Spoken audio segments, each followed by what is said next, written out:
어느 한 날이었습니다. 예수님께로 많은 무리들이 모여들기 시작합니다. 이들이 예수님께 모여드는 이유는 있습니다.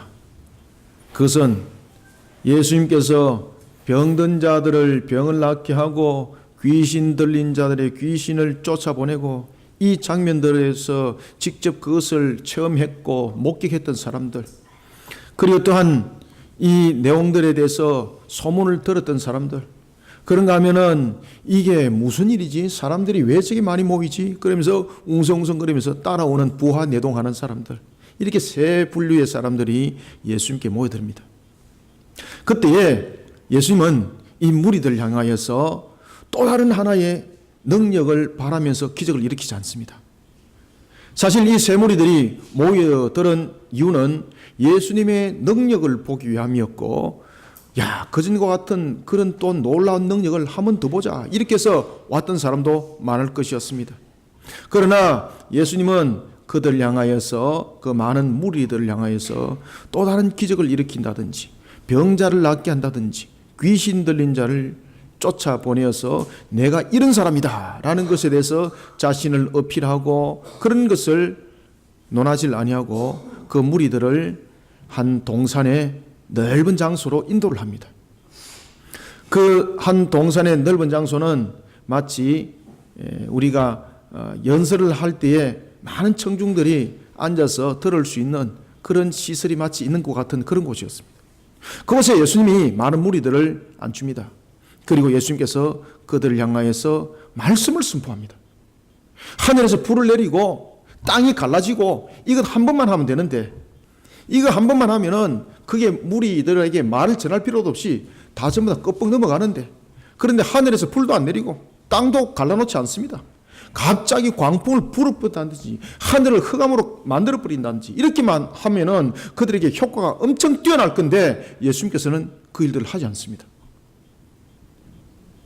이 무리들이 무엇을 원하는지 이미 알고 계시는 주님께서 그들이 원하는 것보다도 더 격상된 그런 엄청난 능력을 그들에게 바라보면은 그들은 예수님에 대해서 들은 소문 그대로구나, 그리고 그들이 믿을 텐데, 예수님께서는 그 일들을 행하지 않습니다.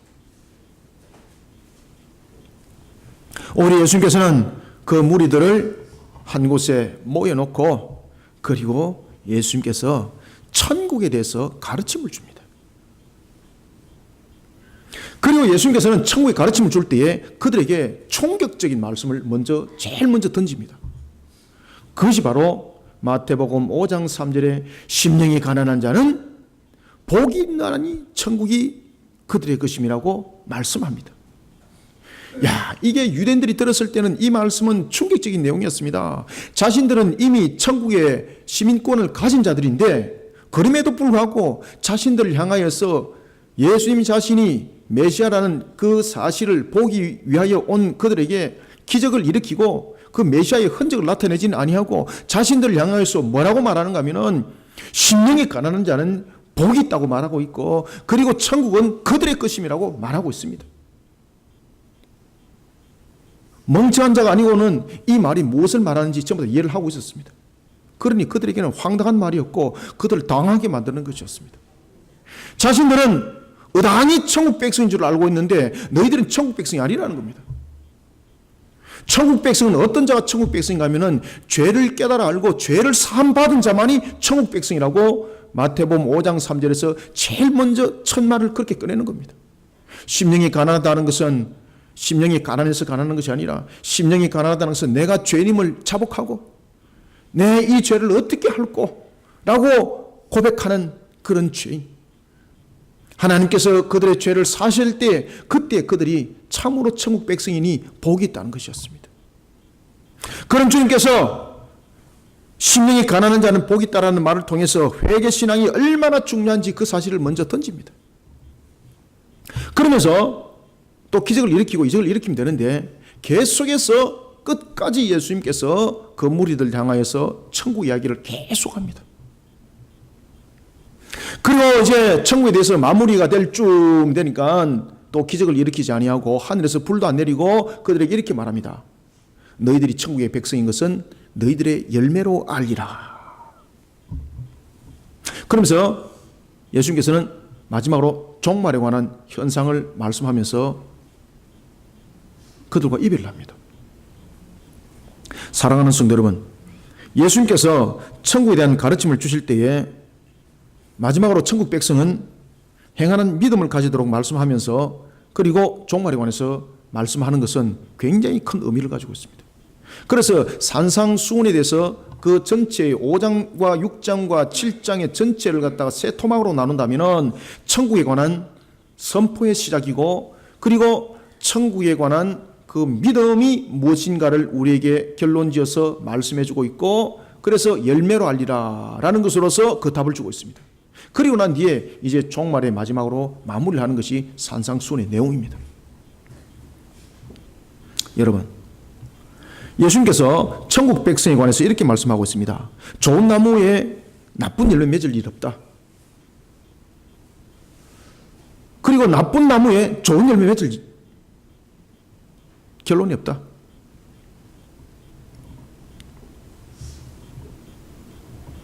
좋은 나무가 천국이라고 말한다면 나쁜 나무는 지옥과 상징하여서 예수님께서 비유로 말씀을 하고 있습니다. 우리가 여러분들 천국에 관해서 이야기를 할 때에 많은 종교에서 많은 이방 종교에서 우리가 천국에 갈 수 있는 것 또는 낙원에 갈 수 있는 것에 대해서 덕을 쌓고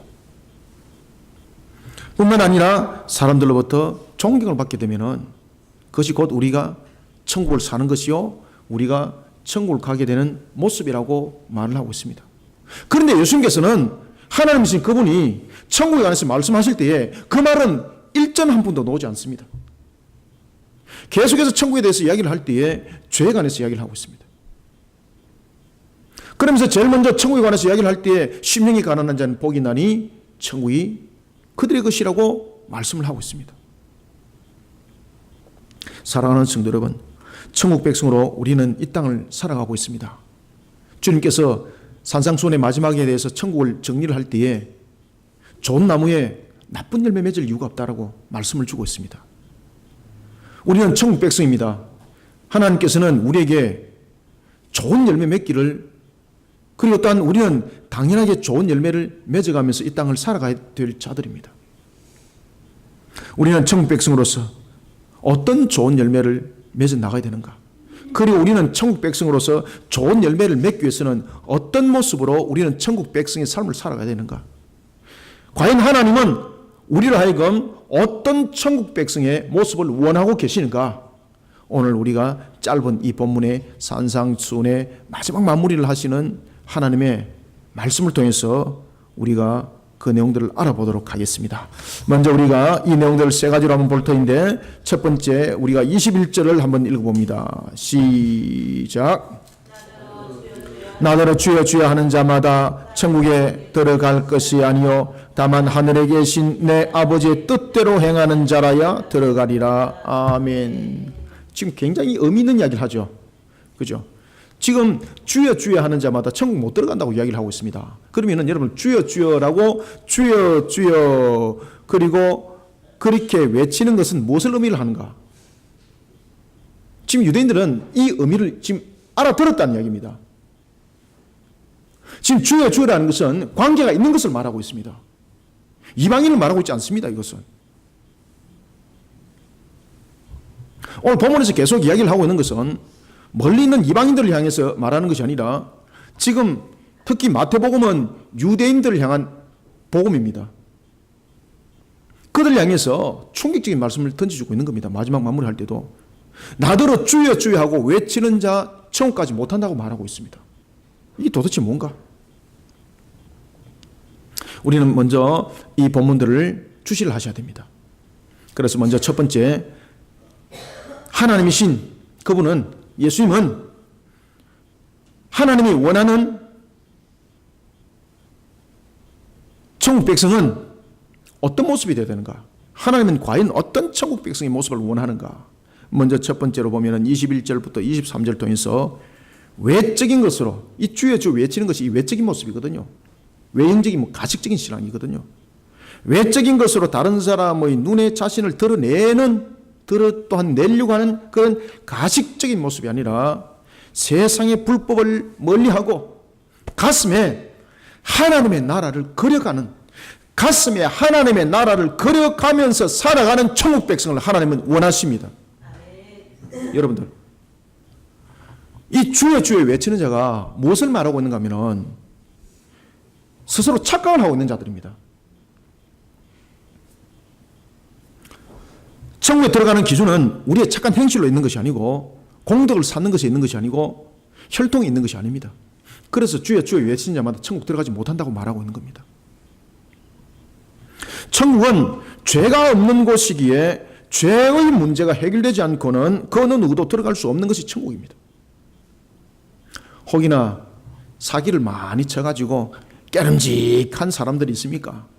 그래서 교회 한 헌금이나 한 100억 하면은 천국 가지 않을까 이래 싶어서 100억 헌금했다.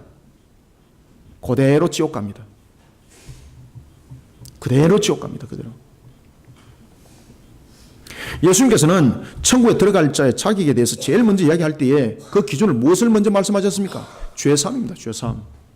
죄사함 없이는 천국까지 못한다는 것이 마태복음 5장 3절입니다.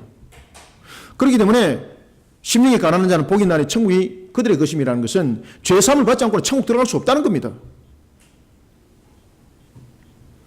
이 말씀의 시작을 통해서 예수님께서 천국을 가르치고 그리고 마무리를 할 때에 그 열매로 알 것이라고 말씀을 하고 있습니다. 이것을 연결시켜서 보셔야 됩니다. 전부 다.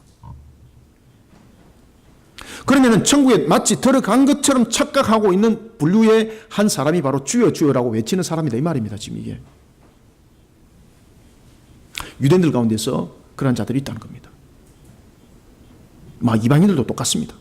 그러나 그 당시에는 유대인들이 주로 모여들었던 사람이 대부분이었기 때문에 지금 이 설교에 대한 내용들은 유대인들을 향해서 충격적인 말씀을 지금 전가하는 겁니다. 그들은 이미 천국 백성인 줄 알고 믿고 있는데 그들 향해서 마무리를 하면서 또 말씀하십니다. 나더러 주여 주여 외치는 자 천국 못 들어간다고. 마태복음 5장 3절에서 천국이 누가 들어갈 수 있는가를 말씀하시고 난 뒤에 또 그들에게 다시 한 번 더 충격을 더 던집니다. 예수님께서는 천국에 들어가지 못하는 세 분류의 사람이 있다는 것을 먼저 말씀을 합니다. 먼저 첫 번째는 나더러 주여 주여 하는 자들은 천국 못 들어간다라고 말하고 있습니다. 그러면 여기서 주여 주여라고 외치는 것은 기도하는 것을 말하고 있습니다. 그러니까 더욱더 충격적인 거예요. 나더러 주여 주여 외치는 것은 기도를 한다는 이야기거든요. 그런데 기도를 하는 자가 왜 천국 못 가는가 말입니다. 이 충격적인 내용입니다. 그러면 이 기도가 어떤 내용의 기도인가라는 것을 여러분 아셔야 됩니다. BC 722년에 북이스라엘이 무너짐을 당했습니다. 그런데 그들은 무너짐을 당하는 그 순간도 그들은 하나님께 기도를 하고 있었습니다. BC 586년에 예루살렘 성전군이 무너짐을 당할 때 약 한 1년 8개월 동안 바벨론에 의해서 포위를 당하고 그리고 BC 586년에 그들이 무너짐을 당할 때 그때도 그들은 하나님께 기도하고 있었습니다. 그런데 하나님께서 그 기도 안 받습니다. 오히려 그들을 무너뜨려 버립니다. 왜 그랬을까요, 여러분들? 아시겠습니까? 그 기도는 신앙의 기도가 아닙니다. 그 기도는 신앙의 기도가 아니라 이방인들이 샤머니즘적인 측면에서의 자신들이 원하는 것을 구하기 위한 그런 기도였습니다. 기도는 보면은 기복의 기도가 있고 그리고 하나님의 나라를 구하는 기도가 있습니다. 하나님의 나라의 백성들의 구함은 자신의 필요를 구할 때도 하나님의 나라를 위한 구함이 되는 겁니다. 그래서 그들의 기도를 듣습니다. 그런데 하나님의 나라에 다시 말하면 천국 백성이 아닌 자들의 구하는 것은 하나님의 나라를 위해서 구하는 것이 아니라 자기를 위한 구함이기 때문에 하나님께서 그 기도를 안 듣습니다.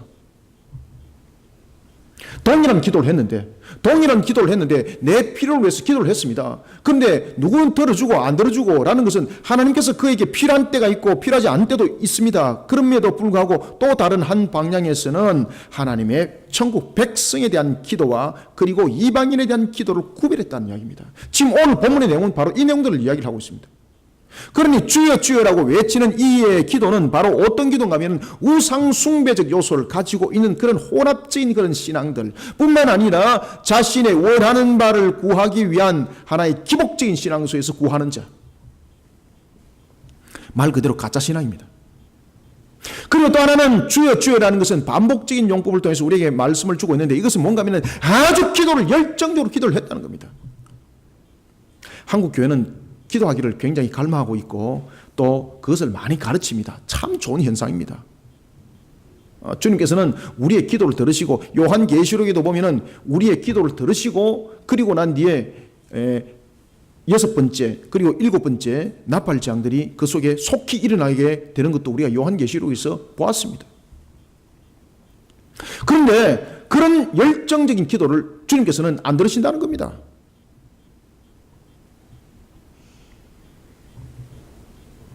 우리가 기도가 의무적으로 하루에 여러분들 기도를 5시간씩 하십시오. 어떤 문제만 있으면은 금식 기도 7일 하십시오. 그러다 보니까 이 기도가 하나의 마치 보상적인 측면에서 시간 때우시게 되는 겁니다.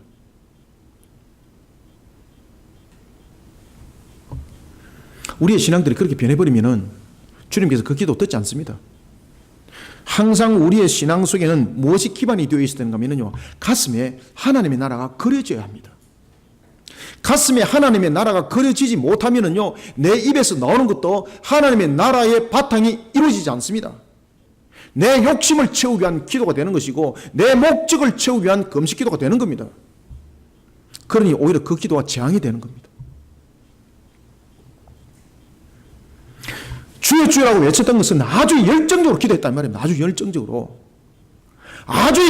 기도했는데 왜 주님께서 그런 기도를 한 자를 지옥에 갈 것이라고 말을 하고 있는가라는 것입니다. 기도는 분명히 능력이 있습니다. 여러분들 열왕기상 18장 37절에 보면은 엘리야의 기도를 하나님께서 들으셨습니다. 그 엘리야의 기도를 들으시고 하나님께서는 하늘에서 불을 내렸습니다. 그런 놀라운 역사를 일으켰습니다. 그때 여러분들 엘리야가 얼마나 간절히 기도했습니까? 주여 주여 외치면서 얼마나 간절히 기도했습니까? 그런데 오늘 본문에 보면은 그렇게 주여 주여 외치면서 간절히 기도하는 엘리야의 기도가 아니라 자신의 필요를 위한 이기적인 기도, 우상 숭배적 요소를 가지고 있는 샤머니즘적인 그런 기도, 그 기도를 지금 말하고 있는 겁니다. 여러분, 엘리야의 열정의 기도는요, 믿음의 기도입니다. 우리가 믿음 없이 여러분들 기도를 한다는 것은, 나의 필요를 구하기 위해서 하나님을 이용하는 기도가 된다는 것은, 세상 사람들은 구별하지 못하지만 하나님은 구별하시는 거예요. 그러니까 예수님께서 뭐라고 말씀하시는가 하면, 나더러 주여 주여라고 외치는 자는 천국까지 못한다는 거예요.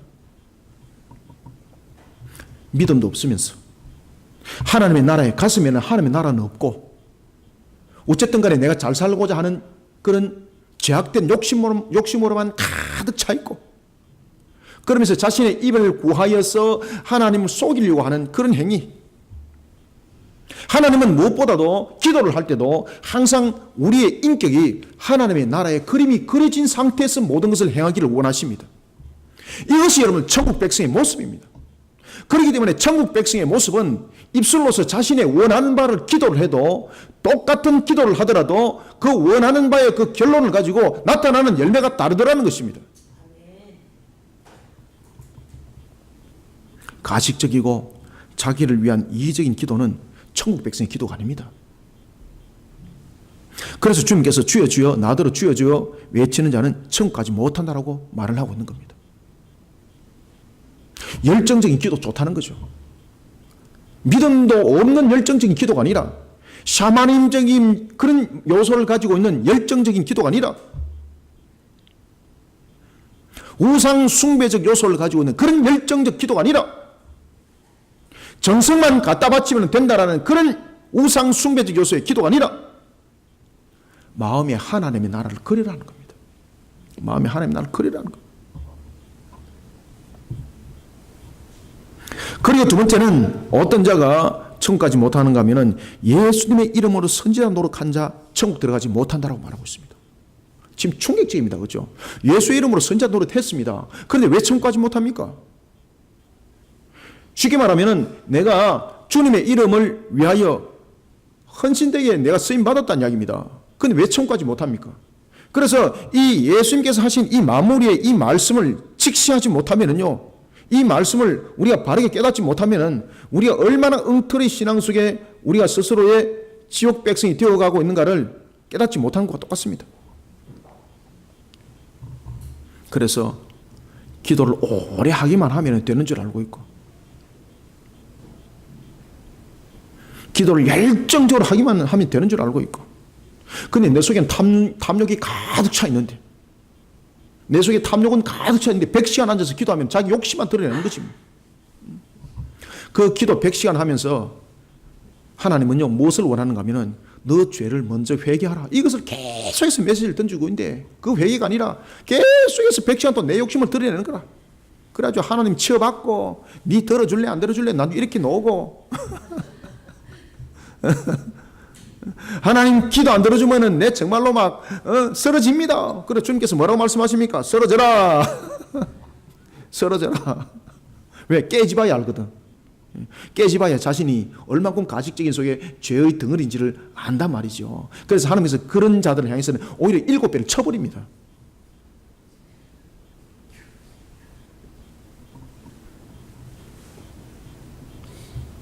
요한계시록에도 여러분 놓지 않습니까? 그리고 예레미야서에도 여러분 놓지 않습니까? 7배를 쳐버립니다, 하나님께서.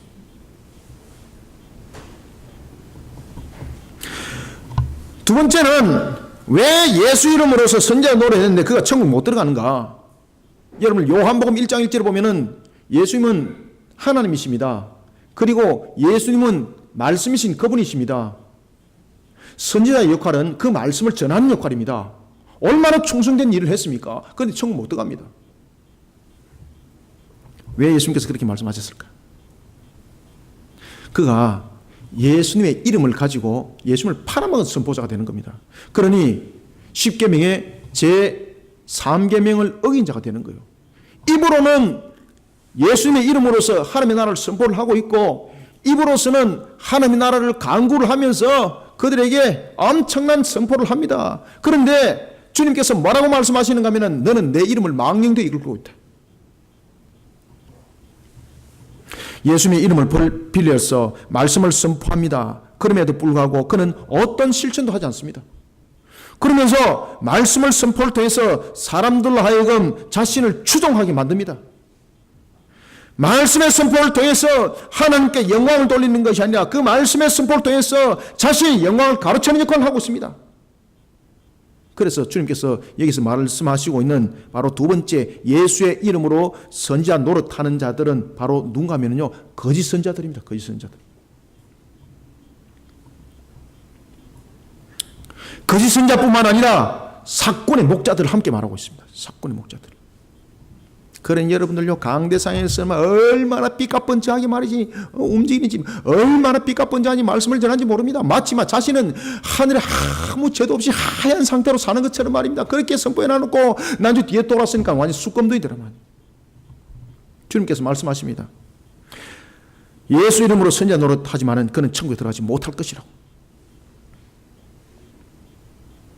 그리고 세 번째는 주의 이름으로 많은 능력을 행했지만은 그들은 천국 들어가지 못할 것이라고 세 번째 말하고 있습니다. 심지어 여러분들 이 세 번째 분류는 충격을 주고 있습니다. 뭔가 하면 예수의 이름으로서 귀신도 쫓아보내고 예수의 이름으로서 병든 자도 낫게 했습니다. 그 권능으로서 그들은 자신의 역할들을 감당했던 자들입니다. 그런데 그들을 향해서 주님께서 말씀하십니다. 천국 들어가지 못한다고.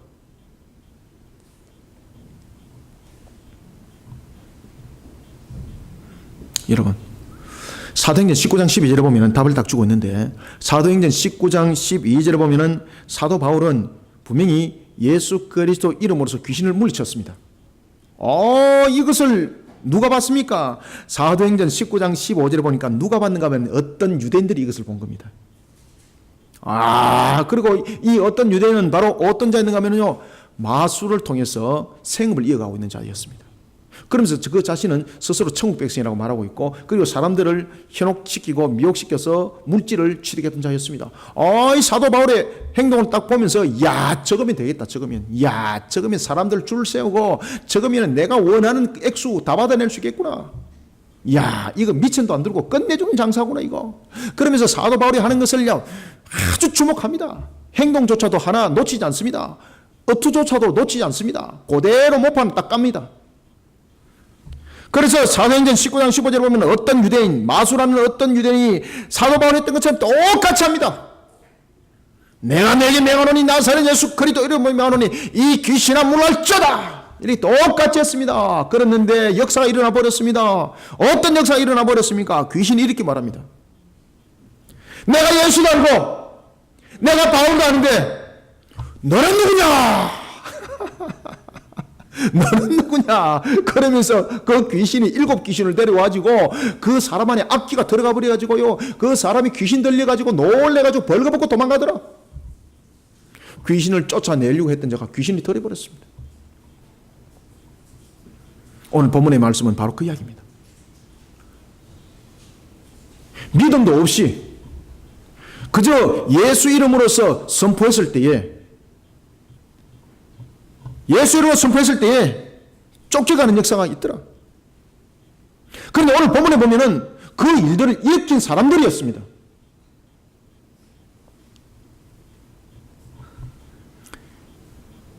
예수님이 십자가 순환사역관에서 이야기를 할 때에 베드로와 야고보와 요한을 비롯한 예수님의 제자들이 예수님의 순환사를 그들은 한쪽 귀로 뚫고 한쪽 귀로 흘러보냅니다.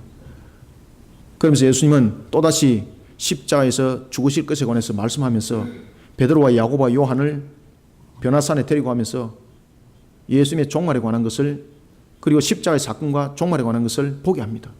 그때에 남은 제자들이 변화산 밑에 있었습니다. 그들이 거기에 있다는 사실을 알고 수많은 사람들이 예수님의 제자 앞으로 모여들기 시작합니다. 병든 자들이 왔습니다. 귀신 들린 자들이 왔습니다. 그때에 제자들은 자신들이 그 이전에 행했던 경험, 그 경험을 살려서 그전과 똑같이 했습니다. 그전과 똑같이 했습니다. 예수 이름으로 귀신을 물리쳤습니다. 그런데 놀랄 사실은 꼼짝하지 않습니다. 오히려 귀신 들린 자가 더 발작을 일으키고 있습니다. 병든 자들이 왔습니다. 병남에 대해서 그전과 같이 똑같이 명했는데 이번에는 그전과 달리 병남의 역사 하나도 일어나지 않습니다. 사람들이 제자들 향해서, 그들 향해서 무리를 짓고 그들을 아주 공경에 빠뜨립니다. 예수님께서 산밑에 내려오보니 이 가당 차는 겁니다. 그러면서 예수님께서 화를 내면서 이렇게 말씀합니다. 제자들에게 내가 너희들에게 어떻게 얼마만큼 더 가르쳐야 되느냐, 혼쭐을 냅니다. 그런데 제자들은 뭐라고 말하는가 하면은 주님께서 그 전에 가르쳐 준 대로 했습니다. 가르쳐 준 대로 했는데 귀신 들린 자가 귀신이 쫓겨나지 않고 더 발악을 하고 있고, 병든 자들 향해서 분명히 명했는데 병은 한 명도 안 났습니다. 어찌된 일입니까? 여러분, 과거에 그런 일이 있었습니다. 그래서 병든 자들을 병을 낫게 했습니다. 귀신 들린 자를 귀신을 낫게 했습니다. 귀신을 쫓아보냈습니다. 그것이 나의 능력입니까? 주님께서 함께 하시기 때문에 주님의 능력으로서, 주님의 권능으로서 그 귀신을 다스림 받았고, 그리고 그 병났음은 회복이 되었습니다. 그런데 그것을 경험 삼아가지고 그것이 마치 자신의 은사처럼, 자신의 능력인 것처럼 그렇게 행동을 하더라는 것입니다.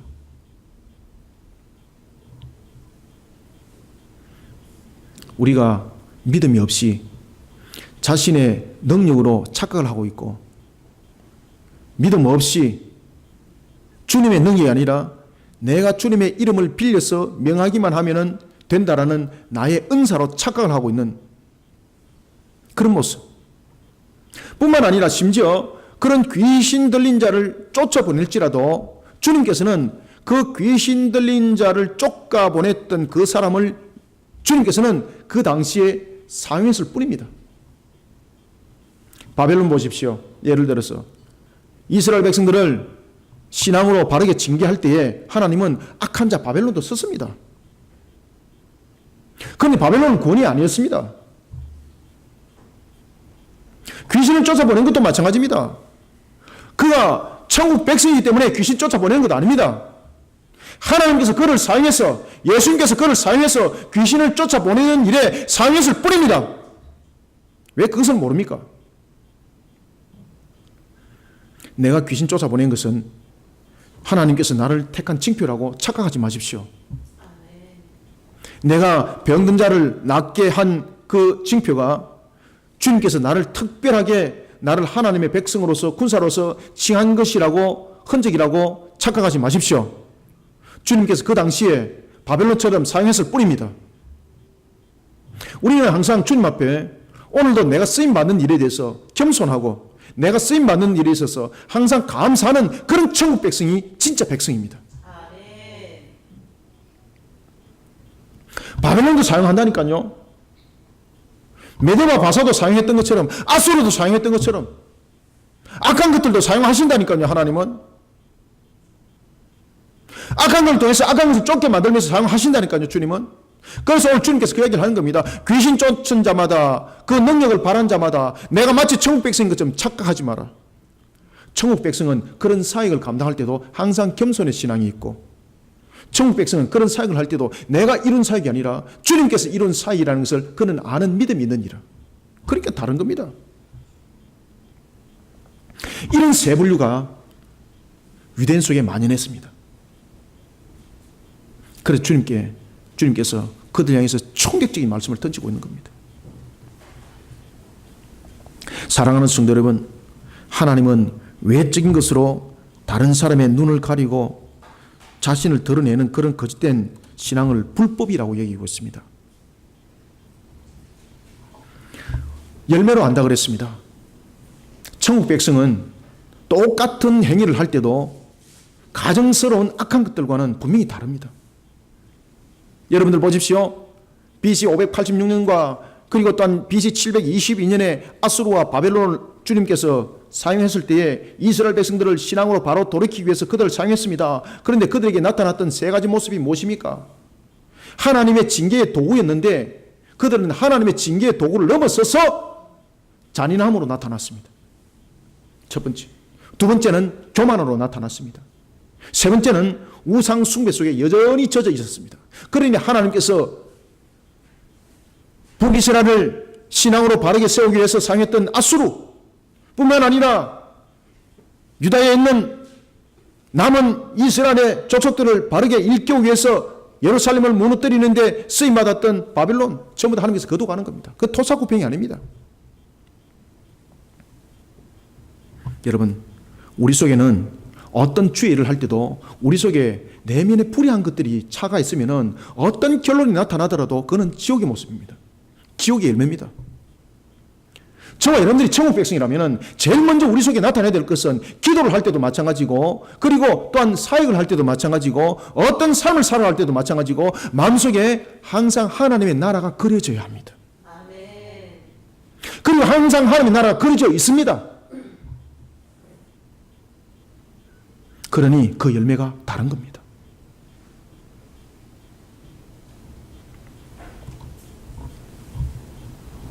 하나님의 나라를 사모하는 그 마음의 그림을 세상 가운데 펼쳐나가면서 살게 되어 있습니다. 사랑하는 성도 여러분, 하나님이 원하는 천국 백성의 모습으로 살아가는 저와 여러분들이 되시기를 소망합니다. 세상의 불의가 아니라 하나님의 나라를 마음에 먼저 그리면서 이 기쁨으로 살아나가는 하나님이 원하는 천국 백성의 모습을 갖추는 저와 여러분들이 되시기를 소망합니다.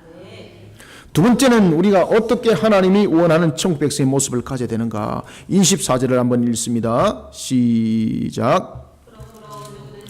그러므로 누구든지 나의 이 말을 듣고 행하는 자는 그 집을 반석 위에 지은 지혜로운 사람 같으리니. 아멘. 여러분, 오늘 이 본문을 딱 올리면서 누구를 여러분들 머릿속에 떠올려야 되는 거 아닙니까? 창세기 6장부터 9장을 딱 떠올려야 됩니다. 왜 그런가 아세요? 제가 이야기하면 딱 여러분들 이제 목사님이 그래서 그런 말씀을 해줬구나 라고 여러분들이 알게 됩니다. 이 본문을 통해서는 필시 창세기 6장부터 9장을 떠올려야 됩니다. 6장부터 9장. 왜 내가 이런 말을 할까? 이유가 있습니다, 여러분들. 근거 없이 제가 이야기 안 합니다. 우리는 먼저 이제 두 번째는 24절부터 25절을 통해서 하나님의 말씀을 머리로만 알면 되는 것이 아니에요. 그것이 창세기 6장부터 9장이 나타나요, 여러분들. 하나님의 말씀을 머리로 깨달으면 안 됩니다. 하나님의 말씀을 머리로 아는 신앙을 장식용 신앙이라고 말하는 겁니다. 장식용 신앙. 여러분, 장식용 신앙이 안 되기를 소망합니다. 장식용 신앙이 되어버리면요, 하나님의 말씀에 대해서 진짜 못 깨닫습니다. 아는데 못 깨닫습니다. 아시겠습니까? 아는 것으로 끝나는 겁니다. 장식용은. 그것이 창세기 6장부터 9장입니다. 하나님의 말씀을 머리로만 아는 장식용의 신앙이 아니라 하나님의 말씀을 귀담아 듣고 그리고 그 말씀에 대해서 순종하고 실천하는 신앙으로 환난의 때를 견딜 반석의 집을 세우는 천국 백성들이 되기를 소망합니다. 주님은 이것을 원해요. 제가 여러분들에게 방금 말씀드렸습니다. 머리로의 장식용의 신앙이 아니라 하나님의 말씀을 첫 번째 어떻게? 귀담아 들어야 돼요. 귀담아. 두 번째는 그 귀담아 들었던 것을 순종해야 돼요. 여러분들요. 그 다음에 세 번째, 실천해야만이 반석의 집이 만들어집니다. 죄송합니다만은 환난을 견뎌 나갈 수 있고 이겨나갈 수 있는 반석의 집을 안 지면은 그 환난을 모두 이기지 못합니다. 요한계시록 마찬가지입니다. 그 속에 분명히 우리 말씀을 주고 있습니다. 그런데 문제는 이 반석의 집은 우리가 돈 주고 만드는 콘크리트 집으로는 이 집을 지을 수가 없습니다. 여러분들이 가지고 있는 그 능력으로 반석 위에 집을 세웠고 여러분들이 가지고 있는 물질을 가지고 반석 위에 집을 세우면요, 그 전부 다 환난의 때에 전부 다 무너짐을, 다 쓰러짐을 다 당합니다. 왜 그런가 하면 오늘 이제 본문에 여러분들 읽었던 속에서 보면은 특히 25절에 보면은 세 가지의 큰 환난이 있는데 이 환난 속에서 전부 다 쓰러짐을 당합니다. 그런데 쓰러짐을 당하지 않는 유일한 한 집이 있는데 그것이 바로 반석 위에 세운 집이었습니다. 그런데 이 놀랍도록 반석 위에 세운 집은 인위적으로 인본적인 모습으로 세운 집이 아니더라는 것입니다. 세상의 과학적인 방식으로 세운 집이 아니더라는 것입니다. 무슨 집입니까? 바로 하나님의 말씀을 귀담아 듣고 하나님의 말씀을 순종하고 그 말씀을 실천한 속에서 주님이 지어준 집이더라는 것입니다. 여러분, 순종함이 없고 실천함이 없는 신앙은 그가 아무리 많은 은사를 받았다 할지라도 그는 환난과 풍파 앞에 무너짐을 당하게 됩니다. 그런데 더 중요한 것은요, 더 많은 은사를 받았을수록 떨어지는 속도는 더 충격적입니다. 그냥 은사가 없으면 그냥 1층에서 정도 떨어지는 수준인데 은사가 있는 대로 층수는 올라가는 겁니다. 은수가 18가지다. 그러면 180층인가? 180층. 떨어지면 끝나는 거야, 이거는 막.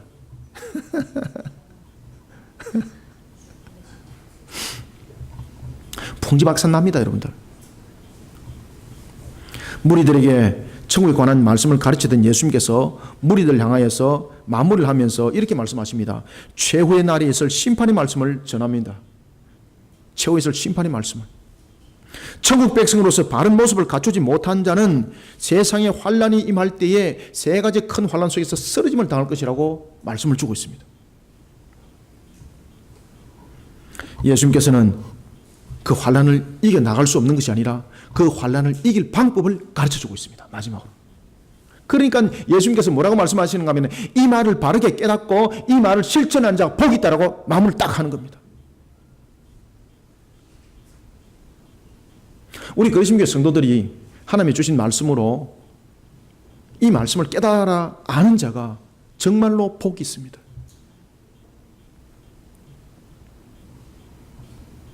예수님께서는 환난을 이겨나가도록 반석의 집을 세우는 방법을 가르쳐 주는데 그 방법이 뭔가 하면은 인위적인 것을 잊지 않았습니다. 바로 하나님을 향한 바른 신앙이 있었습니다. 그래서 하나님의 나라의 그림을 먼저 그려야 되는 거예요. 이 하나님의 나라의 그림을 마음속에 그리지 못하면요, 하나님의 말씀이 귀담아 들어지지 않습니다. 오른쪽으로 들어가고 왼쪽으로 대표다 내뿐다니까요. 에이, 얼마나 교만한지. 내인데 필요한 것만 싹 받아놓고 다 끌어내쁩니다. 그래서 나중에 짜증게 하고. 짜증게 하다 보니까 나중에 신앙이 완전히 막 누더기가 돼가지고 아무짝에도 쓸모짝이 없는 그런 모습이 됐다는 거죠. 주님께서는 환난을 이겨나가는 반석의 집을 세우는 방법을 우리에게 가르쳐줬는데 그것은 먼저 바른 길을 촉구하는, 우리로 하여금 신앙의 바른 길을 촉구하는 주님의 말씀을 먼저 귀담아 들으라는 겁니다. 이거 귀담아 듣지 못하면요, 그 다음 갈 필요 없습니다. 반석의 집 못 세웁니다. 그래서 제가 창세기 6장부터 9장을 주시하라는 겁니다. 노아가 방주를 어떻게 지었습니까? 제일 먼저 그가 하나님께서 홍수에 대해서 이야기를 할 때에 노아만이 그 말씀에 대해서 귀담아 들었습니다. 왜 그랬을까? 노아의 가슴 속에는 항상 하나님의 나라의 그림이 있었거든요. 항상 주님을 사모하는 그림이 있었거든요. 그게 천국 백성 열매입니다. 그래서 열매로 알리라는 거예요. 그 당시에 여러분 창세기 6장 보십시오. 노아 외에 하나님께서 홍수 말씀을 하실 때에 홍수에 대해서 믿은 사람이 있느냐 말입니다. 노아를 향해서 정신병이라 그러고 미쳤다 그러고 말이죠. 하나님의 말씀을 귀담아 들어야 합니다. 그리고 난 뒤에 노아를 보십시오. 하나님의 말씀을 들었을 뿐만 아니라 말도 안 되는 그 소리에 순종합니다. 그러면 세 번째 120년 동안 그는 하나님께서 말씀하신 대로 방주를 지을 때에 순종해서 실천합니다. 자신의 방법대로 안 짓습니다. 만약에 자신의 방법대로 하나님께서 말씀하십니다. 350, 30, 353 그대로 지어라. 그대로 짓습니다. 3층 지어라. 분명히 3층 짓습니다. 칸을 지어라. 칸을 지었습니다. 그리고 마지막으로 역청을 발라라. 역청을 발랐습니다. 그 당시로는 순종할 수 없는 내용들이었습니다. 왜냐하면 그 당시에 그렇게 큰 비를 구경한 적도 없었고 그렇게 잘 살고 있었는데 먹을 것이 부족함이 없이 살고 있었는데 무슨 이런 미친 날벼락 같은 소리를 하고 있느냐라고 말했을 것입니다. 그런데 노아는 그 사실에 대해서 순종했습니다. 뿐만 아니라 120년의 기간을 통해서 그는 방주만 만드는 것이 아니라 회개의 말씀을 전하도록 했던 그 말씀에 함께 실천합니다. 주님의 말씀을 전합니다. 사람들로 하여금 얼마나 그는 우스운 소리를 들었겠습니까? 얼마나 사람들로 하여금 비아냥거리는 소리를 들었겠습니까? 그는 그것을 실천했습니다. 그 속에 어느덧 방주는 만들어졌습니다. 따라서 오늘도 우리에게 주신 말씀처럼 하나님의 말씀을 머리로만 아는 장신용의 신앙은 반석의 집을 세워줄 수 없습니다. 제일 먼저 하나님의 말씀을 귀담아 듣고 그리고 그 말씀을 순종하고 그 말씀에 실천하는 속에 우리는 반석 위에 무너지지 아니할 집을 노아가 방주를 하나님께서 만들어 주시는 것처럼 그런 반석의 집이 세워지는 것입니다. 그 안에 들어가야만이 환란을 견딜 수 있어요. 세 가지 환란. 무슨 환란? 오늘 본문 보십시오. 비에 대한 환란, 창수에 대한 환란, 그리고 또한 바람에 대한 환란인데 여기에 대해서 비라는 것은 그냥 계절비 내리는 그런 비 아닙니다. 여기서 비라는 것은 바로 창세기 6장에 세상을 무너뜨렸던 그런 비에 대한 재앙입니다. 이것은. 그리고 또한 두 번째 창수라는 것은 강물이 차고로 넘치는 것인데 그냥 낙동강 근처 흘러 넘치는 그런 물의 수준이 아닙니다. 완전히 강이 범람해서 상상할 수 없는 정도로만 그냥 생으로 뒤엎어버리는 겁니다. 여러분, 얼마 전에 미국의 캘리포니아 주에 산불이 났습니다. 사람들이 차를 몰고 도망가다가 1000여 명의 사람들이 그 속에서 그냥 타 죽었습니다. 창수가 넘친다는 것은 그보다 더한 겁니다. 내가 어떤 방법으로도 피했는데 피할 길이 없는 겁니다. 일본에 지진이 일어났을 때 일어났던 쓰나미, 그것은 조속지열입니다. 24절과 25절 두 절을 다시 한번 읽어봅시다. 시작. 그러므로 누구든지 나의 이 말을 듣고 행하는 자는 그 집을 반석 위에 지은 지혜로운 사람 같으리니 비가 내리고 창수가 나고 바람이 불어 그 집에 부딪히되 무너지지 아니하나니 이는 주초를 반석 위에 놓은 까닭이요. 아멘. 주시하셔야 됩니다.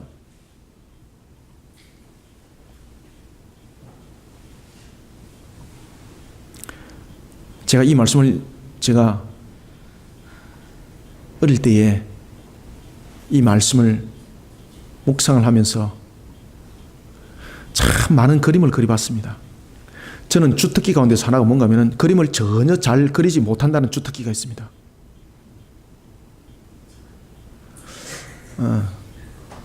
그런데 상상의 그림은 사람들이 초월할 정도로 제가 잘 그립니다.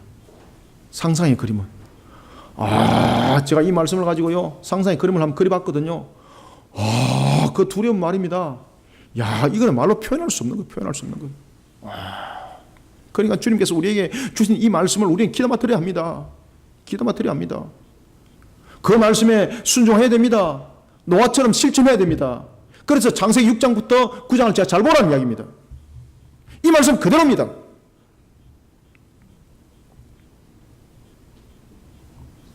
여러분, 환난은 언제 올지도 알 수 없습니다. 특히 오늘 본문에 보면은 바람이라는 이 환난은요, 그냥 단순한 바람이 아닙니다. 대풍입니다. 대풍. 대풍은 그냥 한순간에 불다가 끝나는 것이 아닙니다. 완전히 지구 전체를 휩쓸 정도로 강력한 바람입니다. 여러분들, 바람이 어디서 부는가 여러분 알 수 있습니까? 그런데 이 세 가지의 환난들이 몇 년, 몇 월, 며칠에 오는 것이 아닙니다. 예고됨이 없이 오는 환난이기 때문에 미리 준비되어 있지 않으면 누구든지 다 쓰러짐을 당한다는 이야기입니다. 미리 예고라도 되어 있으면 어디 다른 데 도망이라도 가고, 예고라도 되어 있으면 인공위성이나 타고 다른 데 토성이나 목성에 잠깐 앉았다가 지구 환난이 끝이고 나면 돌아오면 되잖아요. 그런데 예고 없습니다. 이 세 가지의 환난은 닥칠 때는 피할 길이 없습니다. 이 세 가지의 환난은 어디든지 피할 곳이 없는 강력한 환난을 말하고 있습니다. 그런데 오늘 주님께서 뭐라고 말씀하시는가 하면 천국 백성은 피한다는 거죠. 천국 백성은 피한다. 그러면 천국 백성은 어떻게 피할 수 있는가? 천국 백성은 열매로 드러난다는 거죠. 어떻게? 가식적인 신앙으로 나타나질 아니하고 강팍한 속에 있더라도 그를 하나님께서 회개시켜서 그를 바로 세우고 그런 속에 천국 백성이 나타나는 공통적인 것은 뭔가 하면 하나님의 말씀을 오늘도 여러분들이 제가 지금 전가하고 있는 이 말씀을 귀담아 듣고 있는 것처럼 하나님의 말씀을 귀담아 듣는 그런 성령의 역사를 일으킵니다. 하나님께서. 그리고 또한 하나님의 말씀을 믿어 순종하는 노아처럼 그런 모습들로 성령께서 우리를 만들어 가십니다. 그런가 하면은 노아를 하나님께서 사용할 때에 노아의 그 의지를 통해서 모든 것을 이룬 것이 아니라 하나님께서 그를 의롭게 하였던 것처럼 성령께서 노아로 하여금 그 사역을 감당할 수 있게 하였던 것처럼 우리로 하여금 동일하게 그러한 실천의 사역들을 할 수 있도록 우리를 만들어 인도하십니다. 그러는 사이에 우리의 믿음이 반석이 되는 거예요. 우리의 믿음이 반석이 되어서 그 위에 하나님께서 집을 지어주는데 환난을 견딜 수 있는 집을 지어주시고 모든 역경을 이겨낼 수 있는 집을 지어주시니 세상의 어떤 환난도 우리를 이길 수 없고 세상의 어떤 풍랑과 풍파도 우리를 이길 수가 없는 것입니다. 여러분, 마태복음 25장 1절부터 13절에 보면은 슬기로운 5처녀와 미련한 5처녀가 있습니다. 그런데 이 10처녀는 모두 다 공통점이 무엇을 가지고 있었습니까? 나는 천국 백성이라고 확신을 가지고 있었습니다. 10명 다. 그런데 놀라울 사실은 5명만이 천국 백성이라는 것이 확인이 되어버렸습니다. 이 미련한 처녀들은 자신들이 언제 환난을 당할지를 준비하지 못하는 겁니다. 그러니 그냥 세상 방법적인 측면에서 이 정도 하면 될 것이야 라는 것이었습니다. 그런데 슬기로운 5처녀는 마지막을 항상 끝까지 준비하라는 주님의 말씀을 귀담아 듣습니다. 그리고 또한 그 말씀에 순종해서 미리 예비해 놓습니다. 그리고 실전했습니다. 이런 큰 차이가 나타나는 겁니다. 천국 백성은 종말의 준비를 세상 사람들과 달리 창세기 6장 13절부터 16절의 말씀처럼 노아처럼 순종을 통해서 물이 새지 않는 방주를 만드는 그런 일까지 이르기까지 모든 것에 있어서 하나님의 말씀에 실천합니다. 하나님의 말씀을 귀담아 들었기 때문입니다. 한치 오차도 없이 하나님께서 우리에게 주신 말씀을 순종하고 실천하는 속에는 영적 전투가 그 속에 함께 일어나고 있는 겁니다. 그 영적 전투도 주님께서 이기게 하십니다. 그래서 우리에게 하나님의 전신갑주를 입혀주지 않습니까? 에베소서의 말씀처럼 말입니다.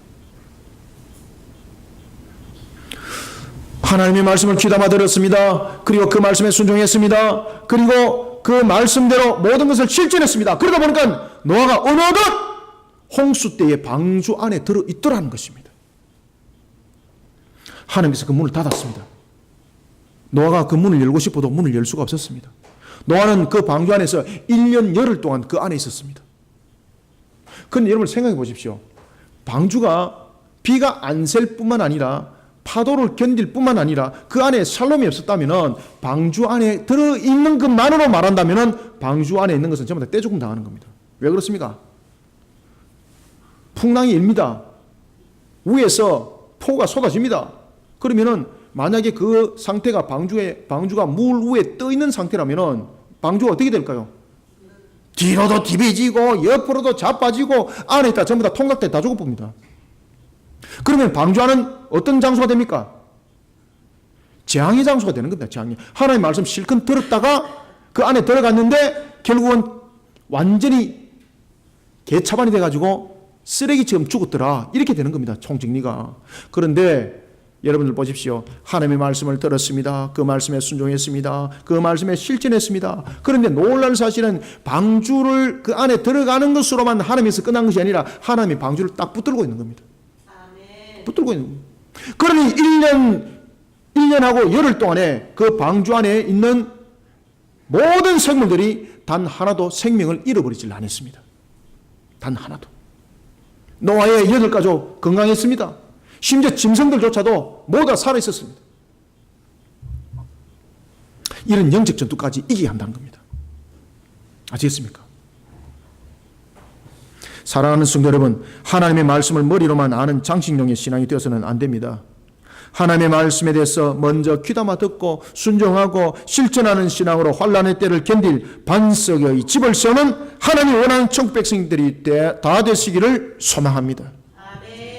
그러면 우리가 세 번째로 26절을 한번 읽어봅니다. 시작. 나여 이 말을 듣고 행하지 아니하는 자는 그 집을 모래 위에 지은 어리석은 사람 같으리니. 아멘. 이렇게 말씀까지 실컷 줬는데 안 지키더라는 겁니다. 그러면 왜 안 지킬까? 지키는 데 있어서 까닭스러운 것이 있는가? 아닙니다. 이 속에는 또 무엇이 우리 속에 비밀한 말씀이 있는가? 마지막으로 우리는 세 번째 26절부터 27절 통해서 하나님의 나라의 공동체를 건강하게 지켜나가는 일에 있어서 어떤 악조건이 내 앞에 놓이지더라도 자기 희생과 그리고 자기 헌신을 아끼지 않는 천국 백성들이 되기를 소망합니다. 하나님께서 그렇게 말씀하셨는데 자기만을 바라보게 되면은 자기는 건강할지 모르지만은 나라가 문제가 생기면은 우리도 함께 무너집니다. 우리가 여러분들 한일 합방이 되었습니다. 내가 잘못해가지고 한일 합방 된 건 아니잖아요. 나는 분명히 잘했습니다. 그런데 나라가 문제가 있어서 나라가 합방이 되어버리니까 나도 어떻게 되더라? 나도 그 속에 함께 무너집니다. 나만이 아니라 공동체가 건강해야 됩니다. 공동체 무너지면 결국 함께 무너집니다. 그래서 우리는 나라와 민족을 위해서 기도해야 됩니다. 나라와 민족의 아픔에 대해서 함께 아파야 합니다. 이런 일이 있어서 우리는 자기 희생과 자기 헌신을 아끼지 않아야 됩니다. 여러분, 오늘 이 본문을 통해서 여러분이 반드시 아셔야 될 것은 반드시 값이 있다는 것을 아셔야 됩니다. 그래서 우리의 헌신과 희생도 그 값이 있습니다. 그러니까 어떤 악조건 속에서도 내가 그 값을 받으려고 그 일들을 하는 것이 아니라 이것이 이미 우리의 모습이 되어야 되는 것입니다. 그러나 다만 하나 이런 모습 속에서 너희들이 반드시 하나님의 값이 있다라고 말씀을 할 뿐이지만은 우리는 그 값을 받기 위해서 또한 그런 행동을 하는 것은 또 다른 하나의 불신앙입니다. 그러나 반드시 값은 있다는 것은 깨달으시길 바랍니다. 죄는 반드시 값이 있습니다. 그런가 하면 죄뿐만 아니라 하나님의 나라 공동체를 건강하게 세워나가는 일에 헌신적인 천국 백성에도 반드시 그 값이 있습니다. 성경이 말입니다. 곳곳에서 그 말씀을 주고 있습니다. 고린도전서 3장 14절 보십시오. 누구든지 그 위에 세운 공직이 있으면 그 위에 세운 공직대로 상을 받을 것이라 말하고 있습니다. 그런가 하면 마가복음 9장 41절에 보면 누구든지 너희가 그리스도에게 속한 자라 하여 물 한 그릇이라도 주면은 내가 진실로 너희에게 이르노니 결코 상을 잃지 않을 것이다 라고 말씀하고 있습니다. 그리고 또한 마태복음 10장 41절에 보면은 선지자의 이름으로 선자를 영접하는 자 선자의 상을 받을 것이고 의인의 이름으로 의인을 영접하는 자 의인의 상을 받을 것이라고 말씀하고 있습니다. 반드시 상이 있습니다. 그 상은 두 개로 나타납니다. 하나는 이 땅에서 상으로 나타나고 두 번째는 하늘의 영광으로 나타납니다. 하늘의 상급으로 나타납니다. 그래서 주님께서 뭐라고 말씀하십니까? 너희들이 이 땅에서 행한 일에 대해서 사람들에게 박수 받으려고 그러지 마라. 왜냐하면 너가 사람에게 박수를 받게 되면 이 땅에서도 너에게 갚을 것 없고 하늘에서도 갚을 것 없다고 말하고 있습니다. 그러니 누가복음 14장에서 우리에게 무엇을 말씀하고 있습니까? 너희들이 천국 잔치를 벌리려 그러면은, 너희가 잔치를 벌리려 그러면은 부자를 청하지 말고 누구를 청하라? 가난한 자 청하라. 어떤 자를 청하라? 병든 자 청하라. 어떤 자 청하라? 저런 자 청하라. 왜? 그들은 갚을 것이 없기 때문에. 그들은 갚을 것이 없기 때문에 내가 너희들에게 갚아주리라. 반드시 여러분 상이 있습니다. 그런데 내가 이 땅에서 한 것을 가지고, 그것을 가지고 내가 사람들에게 칭찬받으려고 하고 있고 인정받으려고 하고 있고, 이런 순간 이미 그 값은 끝난 겁니다. 그 값은 이미 다 받은 겁니다. 그 값은 더 이상 땅에서도 상이 없고 하늘에서도 상이 없습니다. 그래서 주님께서 오른손이 하는 일을 어떻게 하라? 대나놓고 나팔 부르라? 왼손이 모르게 하라. 왼손이 모르게 하라. 아시겠습니까? 상이 있습니다. 상이.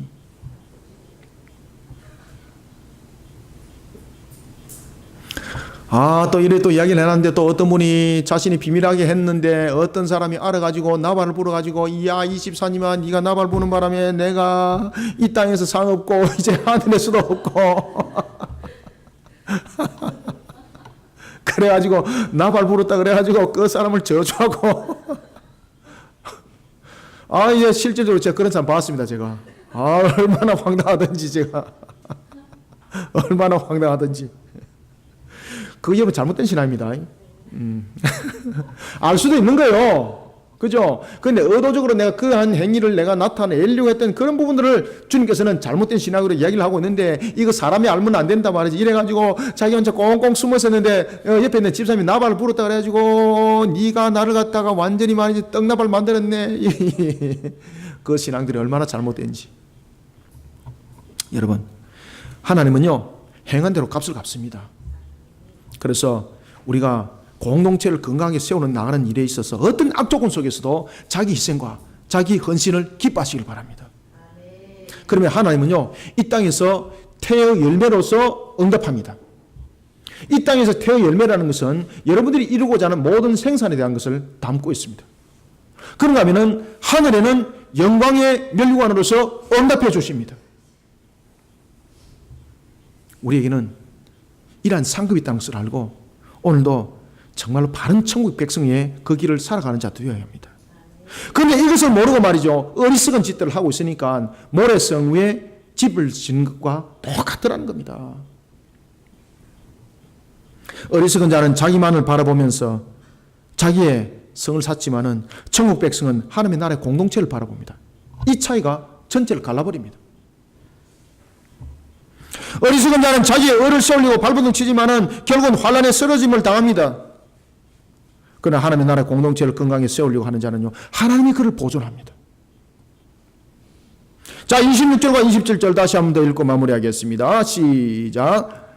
나의 이 말을 듣고 행하지 아니하는 자는 그 집을 모래 위에 지은 어리석은 사람 같으리니 비가 내리고 장수가 나고 바람이 불어 그 집에 부딪힘에 무너져 그 무너짐이 심하니라. 아멘.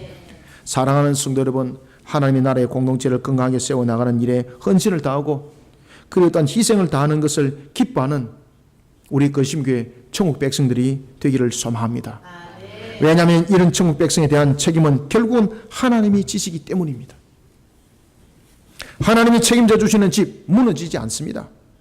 세상에 어떤 환란이 와도 예측할 수 없는 폭우와 창수 그리고 폭풍이라는 상상을 초월하는 환경이 와도 창세기 8장 14절 홍수의 대환란 속에서도 평강을 잃지 않았던 노아처럼 뿐만 아니라 창세기 9장 1절 방주의 문을 열고 나왔을 때 세상이 먹을 것 아무것도 없었습니다. 어떻게 살아가야 될지 길과 방향 없었습니다. 그러나 하나님께서 그들을 축복했습니다. 그러면서 그들은 생육번성 충만했습니다. 이런 축복이 여러분들에게 동일하게 일어나기를 주님의 이름으로 축원합니다. 말씀을 맺겠습니다. 하나님이 원하는 천국 백성이 된다는 것, 제일 먼저 하나님을 기쁘게 해드리는 인간의 제일의 목적을 이루는 길입니다. 하나님이 나의 전부를 책임져 주는 길이 되기도 합니다. 이 길은 우리가 이 땅을 천국 백성으로 여러분들 살아간다는 것은 천국 백성으로서의 그 책임을 감당하는 그 길에 들었어야 된다는 것도 함께 우리에게 말해주고 있습니다. 하나님은 우리로 하여금 천국 백성으로서 자신의 책임과 그리고 의무를 잘 감당하는 자 되기를 원하고 계십니다. 이것은 사람에게 보여주는 그런 가식적인 모습으로는 되지 않습니다. 먼저 하나님의 나라를 진정으로 자신의 가슴에 그립시다.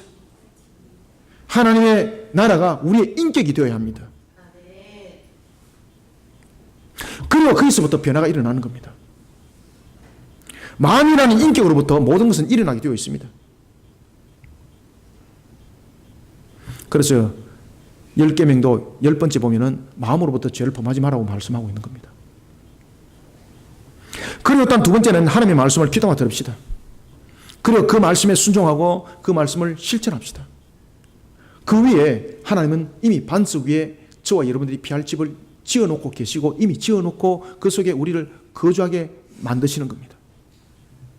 그러면은 우리는 하나님의 나라의 건강을 위해서 영적 건강 공동체를 세워나가는 일에 헌신되게 쓰임 받읍시다. 이미 하나님께서 우리에게 그 모습을 보고 우리에게 상급을 이미 예비해 놓았습니다. 오늘도 자기의 헌신과 희생을 아끼지 않는 천국 백성이 되기를 소망합니다. 그래서 이 땅에서도 상급이 있고 또한 영원한 천국에서도 상급이 있는 그 삶 속에 복된 삶을 살아가는 저와 여러분들이 되기를, 우리 모든 성도들이 되기를 주님의 이름으로 축원합니다. 살아계신 아버지 하나님, 주께서 우리에게 은혜를 다해 주시고 하나님의 나라와 그 영광을 위해서 달려가게 하심을 감사드립니다.